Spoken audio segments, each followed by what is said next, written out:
नमस्कार दोस्तों, यूपी की चुनावी यात्रा पर आज फिर मैं आपको ले चल रहा हूं पश्चिमी यूपी के जाट बहुल इलाकों में, जिसे जाटलैंड के नाम से पुकारा जाता है। आज फिर क्यों?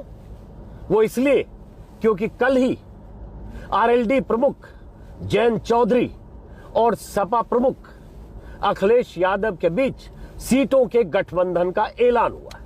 वो ऐलान जिसका इंतजार कई दिनों से किया जा रहा था, और उस बीच कई तरह की खबरें ऐसी भी आने लगी कि आरएलडी और सपा के बीच सीटों को लेकर गठबंधन नहीं हो पा रहा है।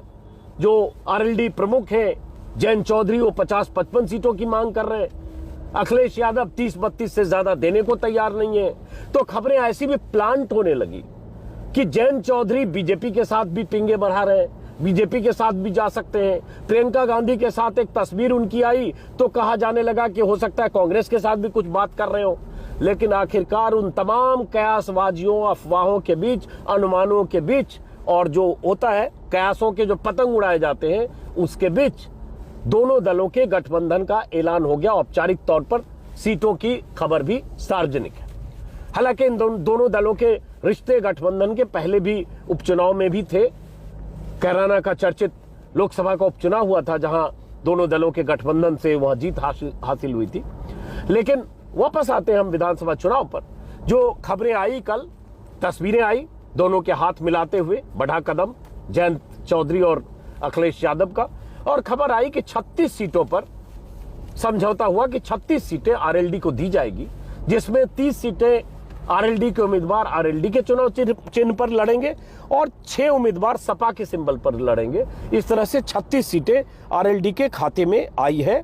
और शुरू में यह कहा जा रहा 45-50 सीटें चाहते थे जयंत चौधरी, हालांकि खबर यह भी थी कि 55 चाहते हैं। अब ये इस एडजस्टमेंट के बाद, इस गठबंधन के सार्वजनिक होने के बाद, किसानों के आंदोलन पर फिर से किसानों के डटने के बाद, एमएसपी की मांग के साथ कुछ और मुद्दों को लेकर लखनऊ महापंचायत के बाद, और ये कहने के बाद कि हम तब तक नहीं लौटेंगे जब तक एमएसपी पर सरकार भरोसा न दे और बाकी मुद्दों पर सरकार बात न करे और संसद में वो कानून विधिवत तरीके से वापस न हो, यानी किसान अभी डटे हुए।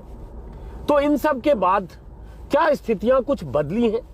यूपी के जाट बेल्ट में जाट क्या सोचते हैं? और जाट जब मैं बोलता हूं तो उसका कुछ मतलब है, इसलिए क्योंकि जाटों के इलाके में, जाट बेल्ट में, वैसे यूपी में कहा जाता है 6-7% कुल आबादी है जाटों की, लेकिन जो पश्चिमी यूपी के इलाके हैं वहां परंपरागत तौर पर चौधरी चरण सिंह के जमाने से, जो जयंत चौधरी के दादा थे, 6-6 बार 8-8 बार विधानसभा लोकसभा सब जीते, प्रधानमंत्री बने, देश के गृह मंत्री रहे, तमाम इतिहास चौधरी चरण सिंह का आप जानते हैं। फिर उनके बेटे अजित सिंह लगातार लड़े, जीते, लेकिन 2014 के बाद से स्थितियां ऐसी बदली, इसलिए जिक्र कर रहा हूं, स्थितियां ऐसी बदली कि अजित सिंह अपने गढ़ से हारे, बागपत से, जो गढ़ रहा चरण सिंह के जमाने से, और सतपाल सिंह जीते जो बीजेपी के सांसद बने, जो मुंबई के पुलिस कमिश्नर थे।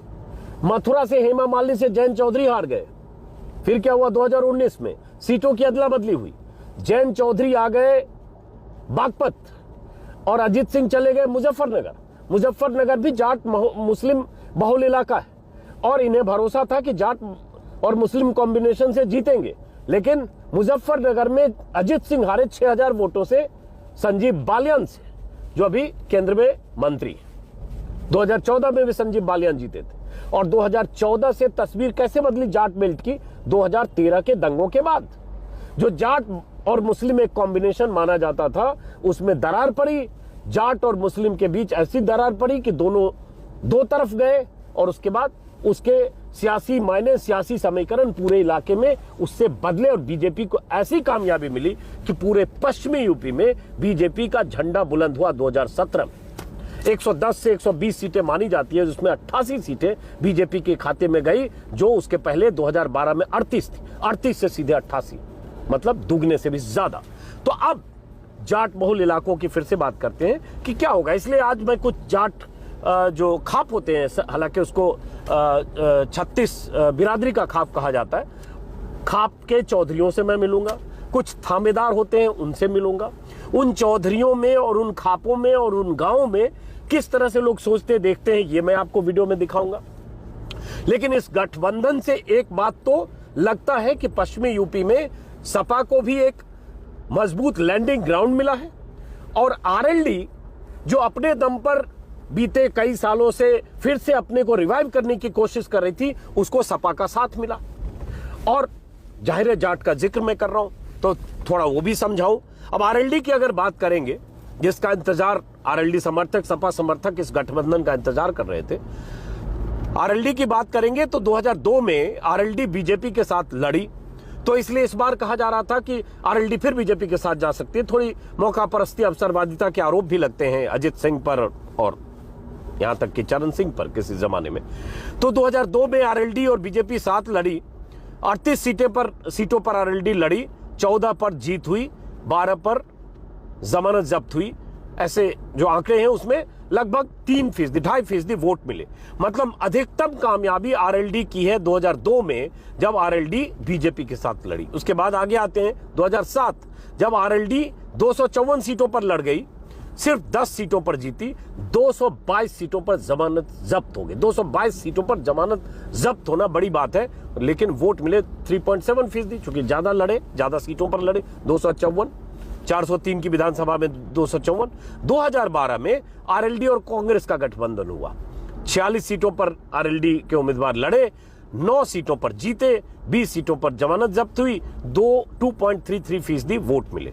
2017 में फिर आरएलडी अकेले लड़ी और आरएलडी 277 सीटों पर लड़ी, और 277 सीटों पर इस पार्टी के लड़ने का यह हुआ कि 286 सीटों पर, 66 सीटों पर माफ करें, जमानत जब्त हो गई, वोट मिले 1.78%, 1.8 मान लीजिए, मतलब वोट शेयर गिरा। सीट कितनी मिली? सिर्फ एक, और वो कौन सी सीट?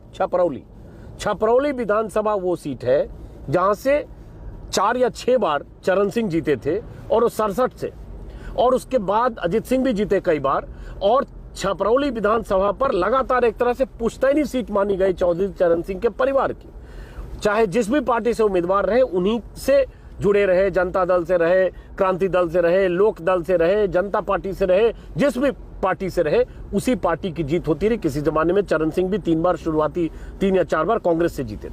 तो उस छपरौली सीट पर एक सीट पर सिर्फ आरएलडी जीती, और वो भी एक सीट आज आरएलडी के साथ नहीं है, क्योंकि उस उम्मीदवार ने क्रॉस वोटिंग की राज्यसभा के चुनाव में शायद, और पार्टी से उसको बाहर कर दिया गया, और पार्टी बिना किसी विधायक के यूपी में है।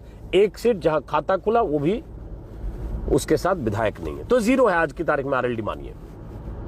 तो जो आरएलडी 2017 में 277 पर लड़कर 0 थी, उस आरएलडी ने बीते कुछ सालों में अपनी जमीन तैयार की है, जमीन मजबूत की है, रिवाइव करने की कोशिश की है, और उसमें एक बड़ी वजह माना जाता है किसान आंदोलन को।